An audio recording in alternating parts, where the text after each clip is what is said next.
are going broke fundamentally. Fundamentally, they are in deep trouble. Essentially, as people leave cable, the fees that they were paying to these networks, that these networks then in turn were paying to these teams, are dropping dramatically. And one of the leading owner of these networks, a company called Diamond Sports, filed for bankruptcy protection earlier this year. And there are teams that have not received their rights payments, which is potentially a landscape altering for sports. So the leagues have a vested interest in saving these regional sports networks. What are they doing? So different leagues are doing different things. Different teams, in fact, are doing different things. Baseball doesn't believe in this company, this Diamond Sports company.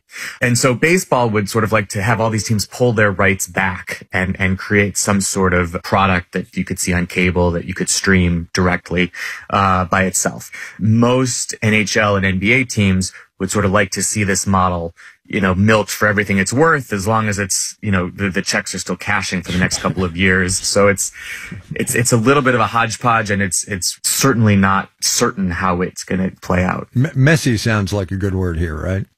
Yes, yeah. Yes, you're good at this. So look, spare a thought for me here for the fans who all they want to do is watch their teams. And now, because streaming is upending cable television, and because the leagues want money and the regional sports networks are going broke, what's a fan supposed to do? Well, so a really interesting question about being a sports fan for the last while, right? One of the reasons that these networks have been so valuable is that all of these people who didn't watch sports were paying for them. Everybody has a cable subscription, and everybody's paying, $3, $4, $5, $6 a month for that regional sports network, even if they don't watch a minute. And so sort of in this a la carte model where, people are leaving the cable bundle, ultimately the teams sort of have this choice. Like, do you want to reach more people?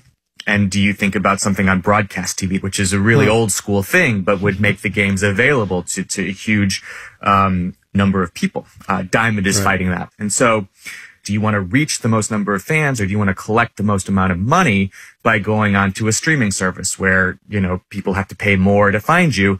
And, it's sort of this balancing act. And the catch is that you can't have them both, right? The catch is you can't have them both. And so ultimately, I would think that sports fans are going to end up paying more for their sports. Ben Strauss covers sports and media at the Washington Post. Ben, thanks a lot. I appreciate your time. Of course.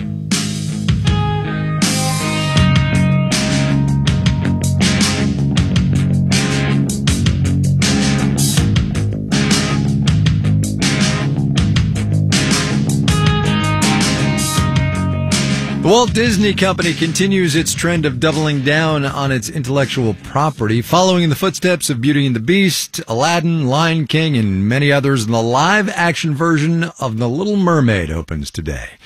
Best guesses are that it's going to do more than $100 million in box office over the holiday weekend. But the movie industry isn't the only sector in this economy getting ready for the film. The mermaid industry is gearing up too, and it's hoping to make boatloads of money along the way. Marketplace's Kimberly Adams is our in-house expert. Yes, I am a certified mermaid, which is a real certification you can get. You have to take an online class, learn to hold your breath for extended periods of time, swim underwater with your feet bound up in a monofin and your legs bound up in a tail, and try to look good doing it. It is exceedingly hard when you see these photos of people with their eyes open and smiling. Jonas Furberg is the co-owner of Blue Planet Scuba here in Washington, D.C. You essentially have to just allow the water into your nose and your sinuses and be totally okay with it. I took my mermaid classes with one of Blue Planet's instructors, learning to do flips and turns and blow bubble kisses. They teach freediving, too. When you take that last breath, start from your belly, fill that belly up first. On this day, the shop is offering diving and mermaiding classes at an indoor pool.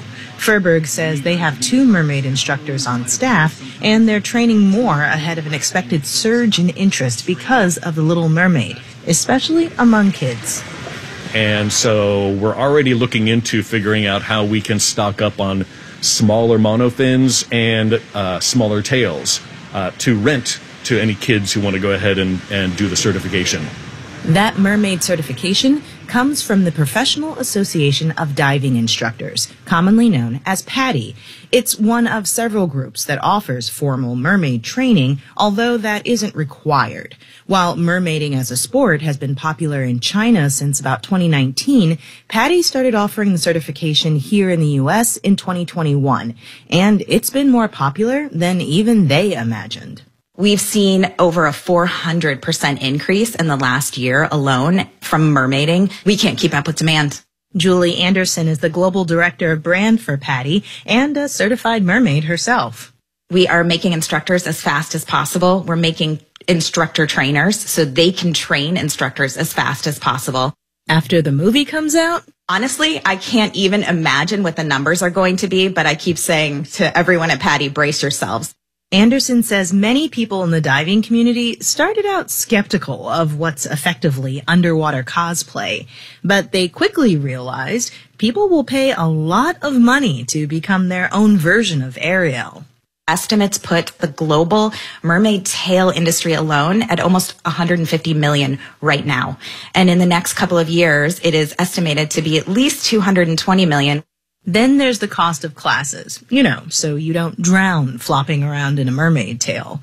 Plus underwater cameras that catch the dives in just the right light, which can help professional mermaids make money off their social media posts. Let me know when you're ready. 24-year-old Andy Vargas, a.k.a. Merman Andy, is one such mer influencer. He won the 2022 King of the Seas competition and is featured in a new Netflix docuseries about mermaiding. He has a day job as a professor of vocal music, but also performs as a merman and has a partnership with the mermaid tail company called Mertailor. I think I've accumulated just in total about $18,000 between all the gigs, all of the commissions that I've gotten from selling these tails from these tail makers. But he's probably spent that much on gear and trips to get to where he is today. So I've probably just about broke even where I'm at right now. The vast majority of mer people are hobbyists and don't make any money. They meet up in local groups they call pods to take pictures and just have fun. They, too, often drop thousands of dollars on classes, travel mermaid experiences, accessories like crowns and faux seashell tops, and, of course, those tails, which can easily cost $5,000 to $10,000 or even more. In Washington, I'm Kimberly Adams for Marketplace.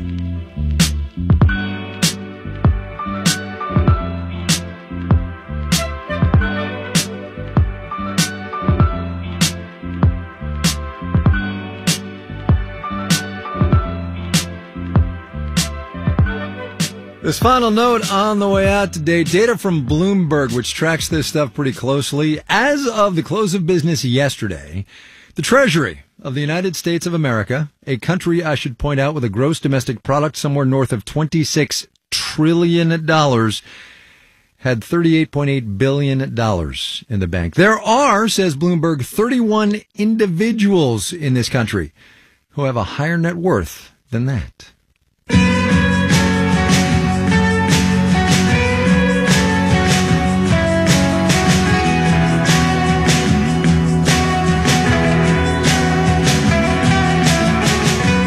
Marketplace is supported by the United States Postal Service, offering postage stamps for purchase at more than 40,000 supermarkets, drugstores, office suppliers, and wholesale clubs. And by Brave, with a private web browser, independent search engine, built-in ad blocking, and more. Brave is designed to make the web better. Learn more at brave.com. Okay, we're done. Here, though, your moment of economic context. A quick follow to Elizabeth Troval's story about travel this weekend. AAA points out that gas prices have fallen so much over the past year that we're going to spend $1.6 billion less at the pump over the next 3 days than we did a year ago. Our theme music was composed by B.J. Lederman. Marketplace's executive producer is Nancy Fargali. Donna Tam is the executive editor. Neil Scarborough is the vice president and general manager. I'm Kai Rizdal. Have yourselves a great weekend, everybody. We will see you on Monday, all right?